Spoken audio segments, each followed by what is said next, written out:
ఈ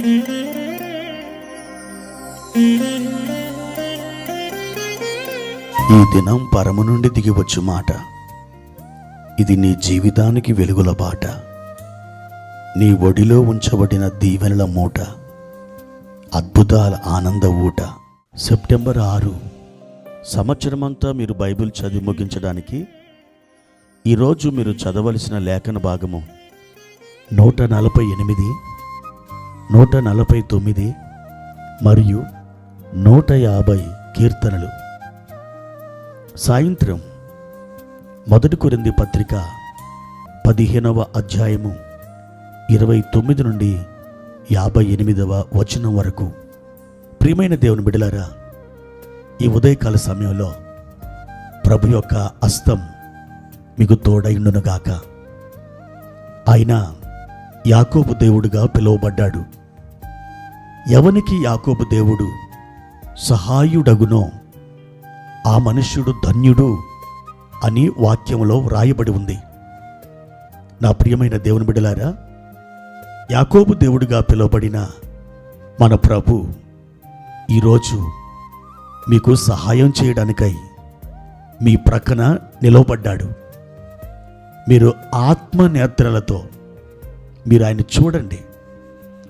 ఈ మాట నీ చెవులతో వింటున్నావంటే నీకు సహాయం చేస్తానని దేవుడు చెప్పిన ఆ మాట నువ్వు వినడానికి పరిశుద్ధాత్ముడు ఈ పరిస్థితులను సిద్ధపరిచాడని నువ్వు నమ్మవచ్చు. ఒకవేళ దేవుడు గనక నీకు సహాయం చేస్తానని చెప్పకపోతే ఈ మాటలు ఈ ఉదయకాలమున నీవు వినియుండేవాడవు కాదు. ప్రియ దేవుని బిడ్డ, దేవుడు గొప్ప సహాయకుడు. ఆయనకు సహాయం చేస్తాడు. నీవు ఎవరెవరి గురించి ఆలోచించావో, ఎవరెవరి గురించి తలంచావో, ఎవరెవరు వస్తారని భావించావో, ఎవరి మీదనైతే ఆశలు పెట్టుకున్నావో వారందరూ ఒకవేళ వెనకడుగు వేస్తే వేయొచ్చునేమో, మొండి చెయ్యి నీకు చూపిస్తే చూపించవచ్చునేమో. నీకు సహాయం చేయడానికి మా దగ్గర ఏమీ లేదు, చెయ్యాలని ఉంది కానీ చేసే పరిస్థితులు మా దగ్గర లేవు అనే ఒక సానుభూతి మాటలు నీకు వారు చెప్పవచ్చునేమో. కానీ యాకోబు దేవుడిగా పిలువబడిన మన ప్రభు ఎన్నడూ ఆ మాటలు పలుకడు. ఆయన ఎల్లప్పుడూ నీకు తోడుగా ఉండి నీకు సహాయం చేయడానికే ఆయన ఆతృత చెందుతాడు. ప్రియ దేవుని బిడ్డ, దైవవాక్యములో యెహోవా అందరికీ ఉపకారి అని రాయబడింది. ఆయన ఉపకారములు చేయువాడు. ఆయన ఉపకారములు మనం ఎన్నడూ కూడా మర్చిపోవద్దు. అందుకే దావీదు 103 కీర్తనలు అంటాడు, నా ప్రాణమా ఆయన చేసిన ఉపకారములలో దేనిని మరువకుము. తన ప్రాణముతో చెప్పుకుంటున్నాడు.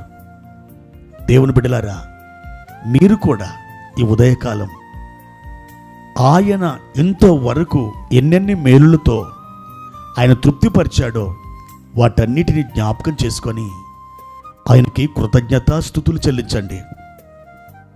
మీరు ఎవరికైనా ఆపదొచ్చిందంటే ఆ ఆపదలో మీరు వారిని ఆదుకున్నారనుకోండి, వాళ్ళు ఎంతగానో సంతోషిస్తారు.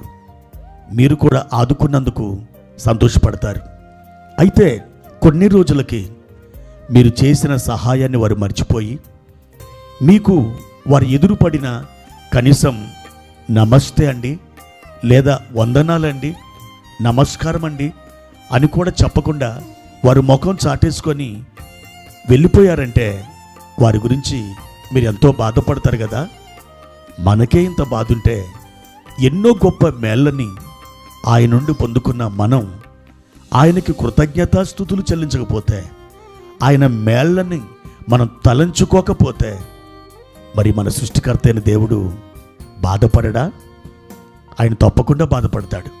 కాబట్టి మీరు అధికమైన ఆయన యొక్క మేళ్ళతో, ఆయన యొక్క ఆశీర్వాదాలతో మీరు నింపబడాలంటే ఒకే ఒక సూత్రం ఉంది. అదేమిటంటే దేవుడు చేసిన మేలులను జ్ఞాపకం చేసుకుంటూ ఎడతెగక ఆయనకు మీరు కృతజ్ఞతా స్తోత్రాలు చెల్లించండి. ఇది ఆయన హృదయాన్ని సంతోషింపచేస్తుంది, ఆయన హస్తాన్ని కదిలిస్తుంది. మీకు ఏది ఎప్పుడు ఇవ్వవలెనో ఆయన మీకు ఇవ్వడానికి ఆతృత చెందుతాడు. ఆ విధంగా మీరు ప్రభు యొక్క హృదయాన్ని ఆనందింపచేసిన వారు అవుతారు. దేవుని ఎదుట మీరు నమ్మకమైన వారుగా నిలబడతారు. అట్టి కృపను మీరు పొందుకోవాలని నేను మీకోసం ప్రార్థన చేస్తాను. ప్రార్థన. పరిశుద్ధుడా, ప్రేమ కలిగిన తండ్రి, నీవెంతో నమ్మదగిన వాడు. యాకోబు దేవుడిగా పిలువబడిన నీవు మాకు సహాయం చేయడానికి నువ్వెంతో ఇష్టపడుచున్నావు.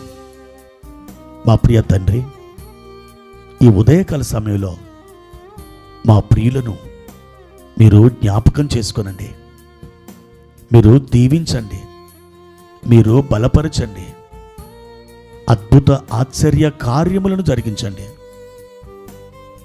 మీ గొప్ప ఆత్మ వారి మీదికి బలముగా దిగివచ్చునుగాక. మీ మహిమతో నింపి ఆశీర్వదించి బలపరచుమని, ఘనత అధికమైన మేలులతో వారి నింపి మీరే మహిమ పొందుమని యేసుక్రీస్తు నామమున ఈ ప్రార్థన అడుగుచున్నాను తండ్రి. ఆమెన్.